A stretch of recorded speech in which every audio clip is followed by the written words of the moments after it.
दोस्तों नमस्कार, मैं हूं प्रदीप कुमार। आप देख रहे हैं पॉलिटिकल आइडिया। पॉलिटिकल आइडिया के आज के इस अंक में आप सभी दर्शकों का बहुत बहुत स्वागत है।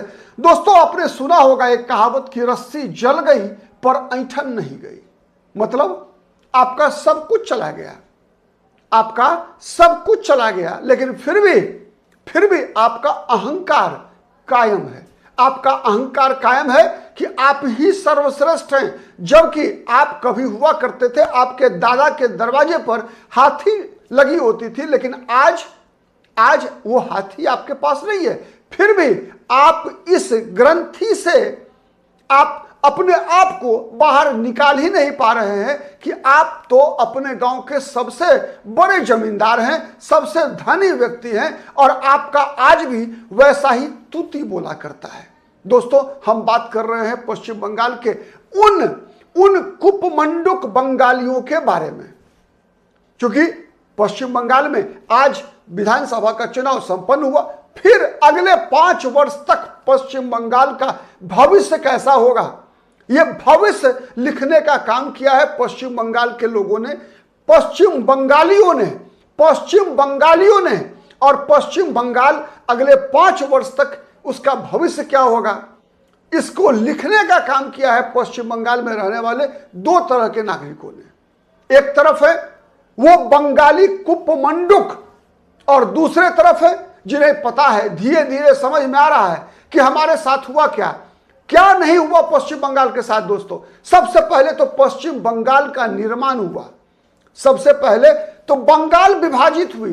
क्यों बंगाल विभाजित हुई, क्यों बंगाल का विभाजन कराना पड़ा, कैसे ये बंगाल का हिस्सा जिसे हम पश्चिम बंगाल कहते हैं भारत के अंदर आया, कोई मतलब नहीं है। आज ऐसे बंगालियों को, ये जो कुपमंडुक हैं, जो ये कहते हैं कि पश्चिम बंगाल दिल्ली नहीं है, पश्चिम बंगाल एक अलग प्रकार की है, पश्चिम बंगाल मतलब बंगाला अस्मिता की बात करने वाले लोग, मतलब पश्चिम बंगाल में हिंदू मुसलमान नहीं चलता, ऐसे डायलॉग मारने वाले लोग जो बंगाली हैं। दोस्तों उन बंगालियों को क्या याद नहीं है कोलकाता का डायरेक्ट एक्शन डे, जिसे ग्रेट इंडियन किलिंग कहा जाता है, भारत के इतिहास का सबसे बड़ा नरसंहार। अगर हिंदुस्तान में 2 नरसंहार हुआ जिसे एथनिकल नरसंहार कहा जाता है, तो वो एक था मल्लापुरम का, दूसरा था कोलकाता का।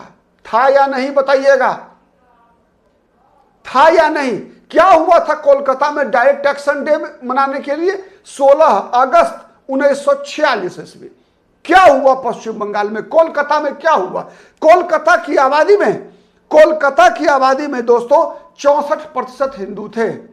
64% Hindus were there in 1946 and Muslims were 33%। 64% Hindu, 33% मुसलमान। पूरे बंगाल की यदि बात करूं तो पूरे बंगाल में 56% मुसलमान, 42% हिंदू। सुहरावर्दी मोहम्मद अली जिन्ना चाहता था कि पूरा बंगाल पाकिस्तान में शामिल हो, पूरा बंगाल पाकिस्तान में शामिल हो।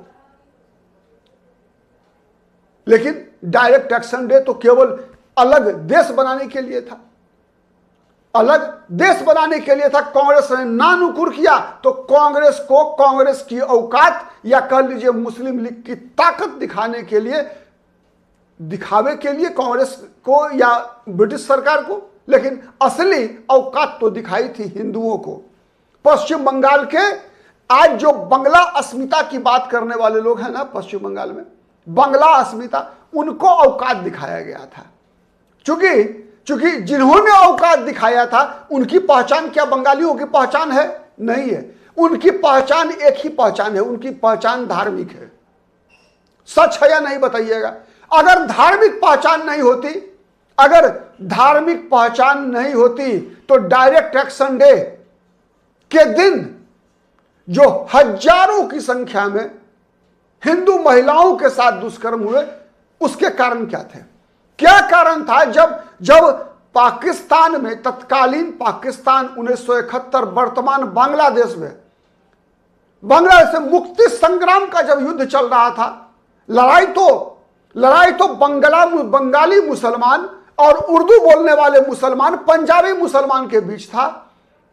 उसमें क्यों हजारों की संख्या में, लाखों की संख्या में हिंदुओं के साथ हिंदुओं का कत्लेआम हुआ? क्यों हिंदू महिलाओं के साथ दुष्कर्म हुआ? कौन देगा इसका जवाब? क्या यह पता नहीं है पश्चिम बंगाल बना क्यों? अरे ये पश्चिम बंगाल भी भारत में नहीं होता यदि श्यामा प्रसाद मुखर्जी नहीं होते। तैयार था सुहरावर्दी, तैयार था मोहम्मद अली जिन्ना यूनाइटेड बंगाल तीसरा देश बनाने के लिए कि आज तो हम 56% हैं, अलग ले जाकर भारत से अलग करेंगे इसको। और उसके बाद क्या हुआ बांग्लादेश से? पूर्वी बंगाल में क्या हुआ? जहां 32% हिंदू थे 1947 में, आज कितने परसेंट बच गए हैं पूर्वी बंगाल में? 4 से 5%। कहां गए वो 27%? आज अगर यूनाइटेड बंगाल अगर एक अलग देश होता तो यकीन मानिए ये पश्चिम बंगाल में जो खुद को 70% हिंदू कहने वाले लोग हैं, इनमें से लगभग या तो कलमा पढ़ चुके होते या फिर भागकर असम, उड़ीसा जैसे राज्यों में घुसपैठ कर चुके होते। सच है या नहीं है बताइएगा। उसके बाद भी क्या इन बंगालियों को यह दिख नहीं रहा? यह दिख नहीं रहा कि उनके लिए कन्या भंडार योजना, लक्ष्मी भंडार योजना और बांग्लादेश छोड़ दीजिए, मुर्शिदाबाद और मालदा नहीं दिख रहा है क्या? छोड़ दो उसी कोलकाता में जहां पर कि डायरेक्ट एक्शन डे मनाया गया। 1947 का डेमोग्राफी, 1941 की जनगणना के अनुसार जो डेमोग्राफी थी कोलकाता की और आज की डेमोग्राफी का मिलान तो कर लो यार, मिलान तो कर लो ना बाबू मोसाए।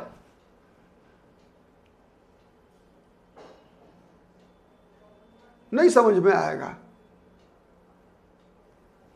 नहीं समझ में आएगा। इसलिए नहीं समझ में आएगा कि क्योंकि ऐसी पट्टी अंग्रेजों ने पढ़ाई।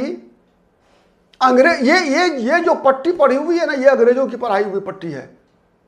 अगर कोई बंगाली मित्र देख रहे होंगे तो मुझे लगता है समझने का प्रयास करेंगे कि क्या कारण है कि पश्चिम बंगाल का आदर्श सुभाष चंद्र बोस नहीं है, क्या कारण है कि पश्चिम बंगाल का आदर्श खुदीराम बोस नहीं है, रासबिहारी बोस नहीं है, सूर्य सेन नहीं है, क्या कारण है कि पश्चिम बंगाल के आदर्श प्रीतिलता वाडेदार नहीं है, क्या कारण है कि पश्चिम बंगाल का आदर्श प्रफुल्ल चाकी नहीं है, क्या कारण है कि पश्चिम बंगाल के आदर्श विनय बादल दिनेश नहीं है, क्या कारण है कि पश्चिम बंगाल के आदर्श महर्षि अरविंद नहीं है, क्या कारण है कि पश्चिम बंगाल के आदर्श रामकृष्ण परमहंस नहीं है, क्या कारण है कि पश्चिम बंगाल के आदर्श स्वामी विवेकानंद नहीं है, क्या कारण है कि पश्चिम बंगाल को बचा लेने वाला, पश्चिम बंगाल बना देने वाला श्यामा प्रसाद मुखर्जी पश्चिम बंगाल का आदर्श नहीं है।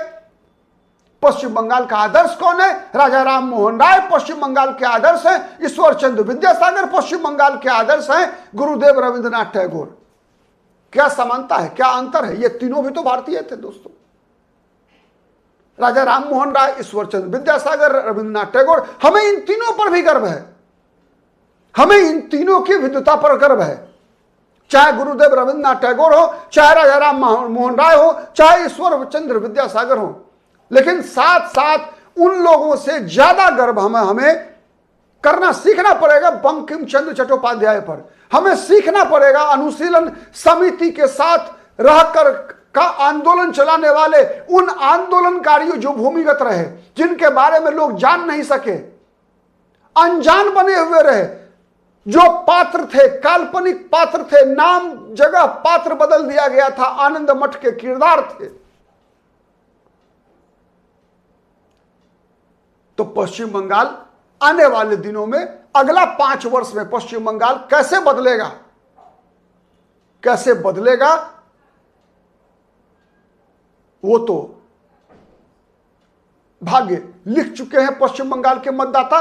और इस पश्चिम बंगाल का जो मतदान हुआ है दोस्तों, सीधी लड़ाई हुई है, किसी पार्टी के बीच नहीं, किसी पार्टी के बीच लड़ाई नहीं है। पार्टियां तो प्रतीक है। ये जो दो विचारधारा है ना, एक विचारधारा जो कहती है कि केवल और केवल गुरुदेव रविंद्रनाथ टैगोर, ईश्वर चंद्र विद्यासागर, राजा राम मोहन राय जैसे अंग्रेजी भाषा में शिक्षित ज्ञानी अंग्रेजों के द्वारा प्रमाणित, अंग्रेज जैसे लिखते हैं ना, हमारा बॉस लिखता है ना, कभी हमारा सीआर लिखता है, प्रमाणित किया जाता है कि फलाना फलाना son of date of birth like that has contributed. तो जिन लोगों को अंग्रेजों ने प्रमाणित किया कि दे आर बंगाली गौरव, ये लोग बंगाली गौरव के प्रतीक हैं, उन्हीं लोगों को आज भी ये कुपमंडुक बंगाली जो कहते हैं ना कि भाई भाई का नारा लगाते हैं और इस प्रकार की बात है कि बंगाल वैसा नहीं सोचता, बंगाल उत्तर प्रदेश नहीं है, बंगाल उड़ीसा नहीं है, बंगाल असम नहीं है, भारत है तो बंगाल है, पश्चिम बंगाल है। बंगाल तो खत्म हो चुका है तुम्हारा यार बंगाली भाई बाबू मोसाए, बंगाल तो कब का खत्म हो चुका, मिट चुका, अब पश्चिम बंगाल है, पश्चिम बंगाल है, याद रखो, पश्चिम बंगाल, अंतर है बंगाल में और पश्चिम बंगाल में। बंगाल तो गया तुम्हारा, अब केवल एक हिस्सा बचा हुआ है, पश्चिम बंगाल। अब आपने बचाया है या नहीं बचाया है, 4 मई को चलेगा पता। और आप दर्शकों से भी आग्रह है कि हमारे चैनल से जुड़े रहिए, हमारा वीडियो पसंद आता है तो प्लीज लाइक कीजिए, शेयर कीजिए, कमेंट कीजिए, सहमत हो असहमत हो किसी भी परिस्थिति में। और अब तक यदि पॉलिटिकल आइडिया को सब्सक्राइब नहीं किया है दोस्तों तो प्लीज सब्सक्राइब इट। आज के लिए इतना ही, फिर मुलाकात होगी किसी अन्य मुद्दे पर, तब तक के लिए नमस्कार, जय हिंद।